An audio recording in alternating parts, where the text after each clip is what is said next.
د بحث موضوع مو لږ فرق لري. نن د هاضمي جهاز په سیستم او د هاضمې په بې نظمیو خبرې کوو.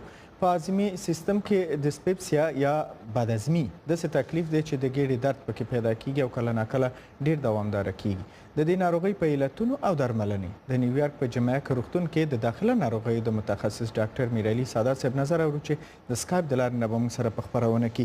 ډاکټر صاحب سادات ستړي مه شئ، پروګرام ته یو پوښتنه به اول داسې لنډه وکړم چې بدهضمي څه ډول تکلیف دی او څنګه یو شخص ته مثلا پیدا کیږي، څه وخت کې؟ مننه آشنا صاحب، د ټول نه وړاندې تاسو د آشنا تلویزیون محترم لیدونکو ته یو ځل بیا سلامونه وړاندې کوم. بدهضمي یا سوی هاضمه د هاضمي خرابوالی چې په طبي اصطلاح ورته ډسپیپسیا هم ویل کیږي، دا په خپل مرض نه ده، دا یو مرض دی چې د نورو حالتونو په څیر کې رامنځته کیږي. دا په هر چا کې رامنځته کېدلی شي. تقریبا په نړۍ کې 15% خلک په دې باندې مصاب دي او دا اصلا د معدې هغه وظیفوي اختلال دی چې مریضانو ته په تعقیب راز ولایم پیدا کیږي. د تاسو پوښتنه وکړه چې اسباب څه شي دي. تقریبا په 80% واقعیاتو کې د دې اسباب معلوم نه دي. په هغه حالتونو کې چې مثلا یو شخص د خوړلو یا د غذایي موادو د اسراف بد عادتونه لري، مثلا ډیره زیاته غذا خوري یا ډیر چالاک او زر دغه غذا ختمي یا غذا خوري او دغه څخه وروسته ډیر زر ویده کیږي. همدارنګه په غذا کې د چربي موادو یا د کافین استعمال دغه اراضو مشکلات زیاتوي. همدارنګه هغه کسان چې سیګریټ سکي په هغه کې هم د غرض زیاتېږي. د الکولي مشروبات او یا هغه مشروبات چې په هغه کې دغه کاربونیټډ دي، مثلا غازات لري، دوی هم دغه مشکلات زیاتولی شي. چاغواله یا د وزن د بدن د وزن زیاتوالی هم دغه مشکلات رامنځته کوي. او په بعضي مواردو کې کله چې څوک په رواني ناروغیو باندې مصاب وي، مثلا اضطراب ولري یا خفګان ولري یا د سټرس حالت کې وي، په دوی کې هم د معدې مشکلات زیاتېږي. لږ که وضاحت ورکوم دې برخې ته، که اسباب نه دي معلوم، داسې خاص علت د دې بدهضمۍ شته دی چې لیدونکو ته یې ووایي او څه ډول علائم یا نښې لري مثلا که یو چاته دا تکلیف پیدا کیږي؟ لکه مخکې چې ورته اشاره وکړله، د ډسپیپسیا یا د بدهضمۍ تشخیص هغه وخت واضح کیږي چې کله ټول مرضی وتیری په اصطلاح رول اوټ شي یا هغه منفي ثابت شي، بیا په هغه وخت موږ ته ډسپیپسیا ویل شو.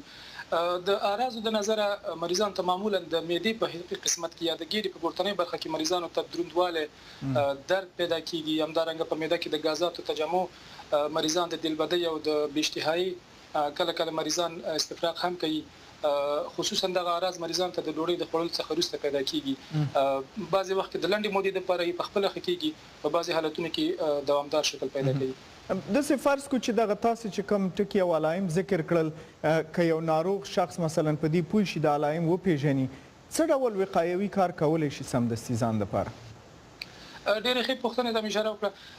اصلا د ډسپیپسیا یا د سوی هاضمې د تداوی څخه وقایه ډیره مهمه ده. لکه مخکې چې ورته اشاره وکړه، خلک باید غذا د خپل اندازې څخه زیاته ونه خوري، خصوصا کله چې غذا څخه استفاده کوي هغه باید په مختلفو وقفو کې په کم اندازه باندې وخوري. د متممه غذاګانو څخه استفاده وکړي، یعنې غذا باید پاکه اوسیږي. همدارنګه کله چې دوی غذا وخوري د هغې څخه دفعتاً دوی څه نه ملي یا ویده نه شي، حداقل 2 یا 3 ساعته منځ کې فاصله ورکړي. او که د شپې د خوب په وخت کې د سر لاندې 2 بالښتونه کېږدي، د دغه اعراضو په کمېدو کې کومک کوي. همدارنګه په خپله غذا کې باید د مرچو یا د ترخو موادو استعمال، همدارنګه د شحمیاتو استعمال کم کړي، د سیګریټ څښلو څخه باید اجتناب وکړي، او دغه مخکې چې ته اشاره وکړه دغه غازات لرونکي مایعات د دې څخه باید استفاده کمه کړي. همدارنګه بعضې خلک چې دوامداره دواګانې خوري، لکه د درد دواګانې، هغه هم د دغه اعراضو په پیدا کېدو کې کومک کوي، هغه باید کمې کړي. او که چیرته دغه حالتونه دوی تطبیق کړي او دې سره د دوی مشکل حل نشي او دغه مشکل دوامدار پاتې شي، دوی باید ډاکټر ته مراجعه وکړي تر څو معاینات صورت ونیسي. سادات صاحب، زه دونه پوه شوم چې چون دا تکلیف بدهضمي یوازې د معدې مربوط کېده، چون ګیډه خو لویه ده، ډېر امکانات شته چې نور تکلیف کولمو کې پیدا شي. که لږې نوره مشخص کړم، مثلا دا خو وقایه وه چې تاسو تشریح کړله، که د خوراک مثلا هر ډول خوراک چې که سمدستي وروسته مثلا په معده کې یوه بدهضمي پیدا شي، یو ناروغ شخص سمدستي څه وکړي هغه ساعت کې؟ اصلا دغه د بدهضمۍ دغه مشکل یو نظر داسې دی چې په خپله د معدې عدم توافق دی د بعضې غذاګانو سره، یعنې حساسیت ښیي. یو معده د بعض غذاګانو په مقابل کې حساسیت کوي. خبردار ده چې دغه اشخاص یو لیست ځان سره ولیکي او هغه حالتونه او هغه غذاګانې چې دوی ته دا مشکلات پیدا کوي په آینده کې د هغې څخه اجتناب وکړي. خو که دفعتاً یو چاته دا مشکل پیدا شي په تکلیف باندې وي، بعضې وخت کې دغه انټي اسید دواګانې دي چې په بازار کې پیدا کېږي، یا مثلا د امپرازول دغه بعض ګولۍ دي چې اسیدونه کموي، دا پکې کومک کولی شي. خو خبردار ده چې د دې په وقایه باندې ډېر کار وشي. مګر که چیرته به داسې بدهضمي مثلا دوام وکړي او په وخت باندې درملنه ونه شي، د نورو امراضو د پیدا کېدو سبب هم کېږي که څنګه؟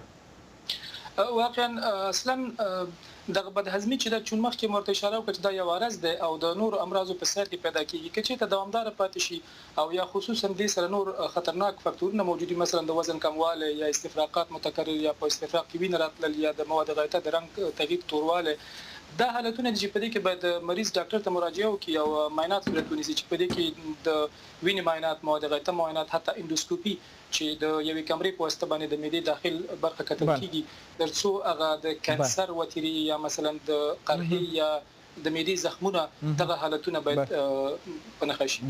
ډاکټر صاحب، میر علي سادات کور د ودان، ډېر تشکر د دې علمي ارزونې نه. مننه تاسو.